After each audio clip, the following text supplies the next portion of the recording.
Hello, I'm Jonathan. And I'm Holly. During the course of this program, you'll be hearing from experts on the topics of drinking and driving and the consequences that go along with it. For a lot of teenagers, the temptation to drink is a challenge they must face almost every day. When this temptation is combined with driving a car, the results can be deadly. So what are some factors that contribute to drinking and driving?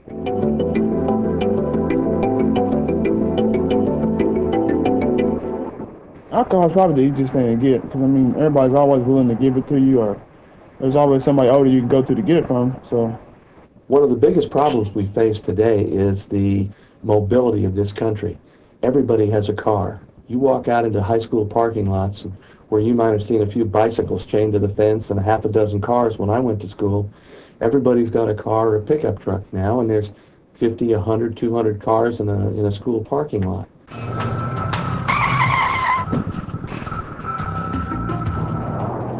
You're not immortal. None of us are immortal.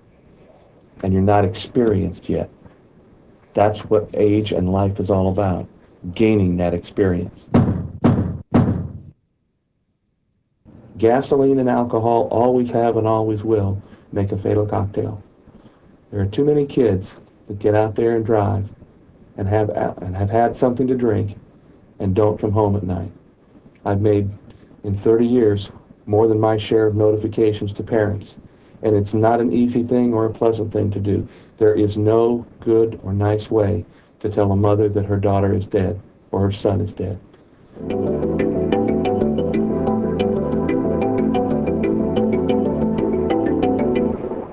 Before we can talk about what happens when you get caught drinking and driving, I suppose we need to talk about how the law determines if you're driving under the influence. Blood alcohol content is a decimal number representing the amount of alcohol present in the blood. The point system is a method by which the law enforcement determines the level of intoxication. For non-commercial drivers, the legal limit is 0.08 to 0.1 in most states.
Trouble with the law isn't the only consequence of driving after drinking. One of the worst accidents that I've had to investigate was a three-person fatality. Involved two vehicles. One vehicle was traveling at a high rate of speed, struck another vehicle in the rear, a stalled vehicle in the rear. The vehicle that it struck was occupied by three young women. On the impact, the vehicle exploded, killing all three women.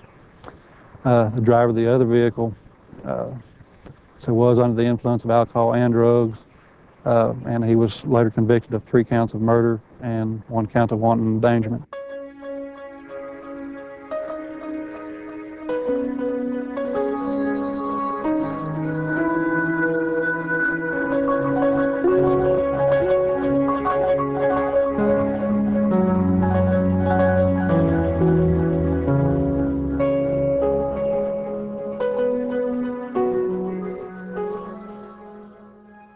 The school bus was coming around a blind curve, so they had no chance to react. They said that he might have had as much as a second and a half, and he did pull off slightly. He hit his brakes, the bus driver did, and did the best he could, but he obviously couldn't get off the road very much in that length of time.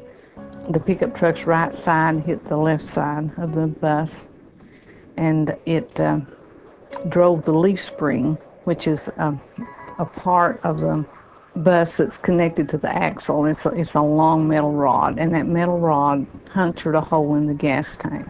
It created sparks, And so when he finally stopped, there was, the fire was already well going in the gas tank, and it threw fire inside where the service door was broken open.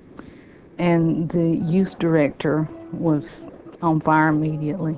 The ones that could all ran toward the back and jammed up. Of course, the smoke and the heat, many more of them were overcome, and by the time it was over, there were 24 children who were killed. The bus driver was killed, the youth director, and one of the women who had come along as a chaperone. She and her 2 children were killed.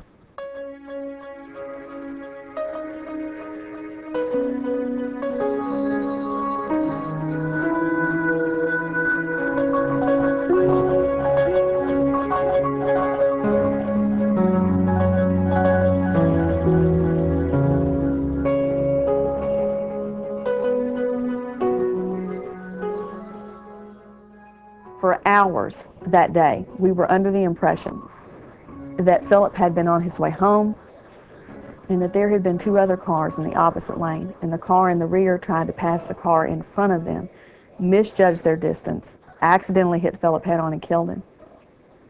We had no idea that the young man behind the wheel of that truck was just so drunk that he could not walk. People don't understand why it makes any difference how someone dies. It's tragic to lose anyone you love in any way at all. But to know someone you love that much has lost their life, they were killed, they were murdered, their life was taken from them, and it didn't have to happen, changes the process of your grief. It becomes very different from that point on. Philip died instantly of massive head injuries. They believe the top half of the cab of his pickup truck above his sun visor bent upon impact, and as Philip's body was thrown forward, it decapitated him right above his eyebrows. The majority of his brains landed about 15 feet away from his body in the grass. The rest of them were on his clothes. The steering column came forward and crushed his chest and stomach, and something came through the floorboard of his pickup truck and cut a 14-inch gash in his leg, which went from about his heel to the top of the knee and lacerated the main artery. So within 2 minutes, he had bled out anyway. There was no chance of him surviving that crash. The drunk driver's name was Larry Mahoney, and he was 36 years old at the time, and this was his 3rd DUI. Plus, he had had an arrest for assault that involved alcohol. So he obviously had a huge drinking problem. And he had been working all night and had gotten off work at 7:30 that morning and had gone from one bar to another in Carrollton. And then finally went out to a home of some friends of his, and they worked on cars and consumed a lot more alcohol. His friends took his keys away from him and told him that he shouldn't drive. And he told them he was fine, he just wanted to go home. And so they gave the keys back to him, and they watched him go down the road, but he didn't turn off to go home. And they watched him get on the interstate, and that's the last that they saw of him. But his diagnostic blood was .27 at the hospital. On the 16th, I went out to the scene of the crash with a camera. I took photos of the road. There are skid marks on the highway where when the trucks collided, the rapid deceleration, the tires, the rubber burned on the asphalt, but there were no marks where Jason Brown ever put his brakes on, because I don't think he ever realized he was about to hit anyone. He had no idea. There was a gouge in the road where the front of Philip's truck took concrete out, and where his truck stopped, resting into the ditch, leaning into the ditch. As his blood is draining out of his body, draining out of his truck, it's draining out onto the asphalt. And there are literally pieces of his flesh all over the ground. And I remembered thinking that I wish you could preserve that site the way it was that day, forever, so that everyone that passed by there, when they saw that cross we put there, they would see the tire marks, they would see the blood, and they would see the gore, and they would understand that someone died an extremely tragic death here. And it would be a constant reminder to everyone who drove by there what happened. Because the most important thing is that people not forget what happened to him and what happens to millions of people a year, thousands of people a year, what happens in a preventable tragedy that is drinking and driving. Take a look around. Can you imagine being responsible for your friend's death? How could you ever live your life knowing that you had carelessly ended someone else's? Remember, you are responsible for your own actions. No one forces you to make the inappropriate choices, and every choice you make has a consequence attached to it. A positive consequence for a positive choice, and a negative consequence for a negative choice. We lose every year anywhere up to 50,000 people in traffic deaths related to alcohol use and driving a car. I think it's really interesting our societal viewpoint of that. And I think one thing that's interesting is that people don't seem to be enraged about it unless it happens to me.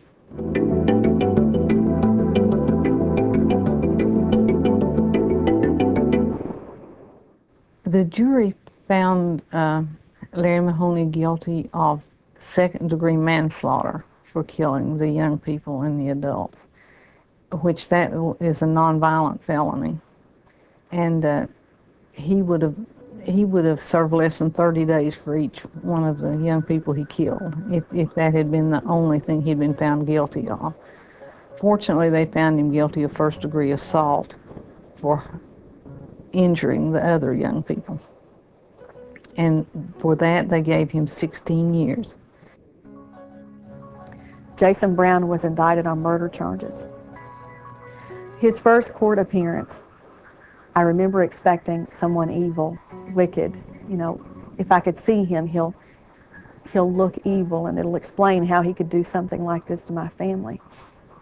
And when he walked into that courtroom, he looked like every other 21-year-old boy that I knew. Light brown hair. He's about my height, slightly taller than I am, very skinny, handsome.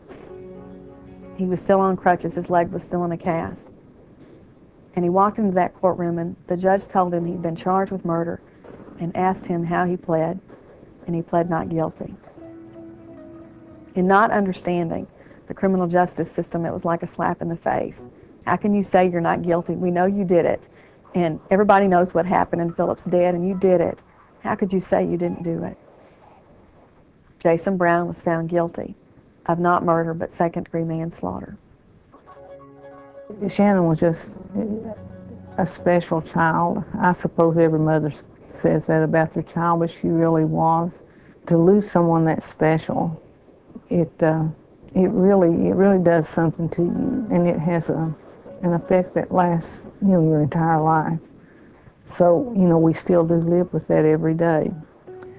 You learn to live with it, and I learned to try to make good happen because of what happened to her, and also to her friends. She had some wonderful little friends that were such good people. I mean, society lost some wonderful, wonderful people who would have contributed to the good of society in that bus crash.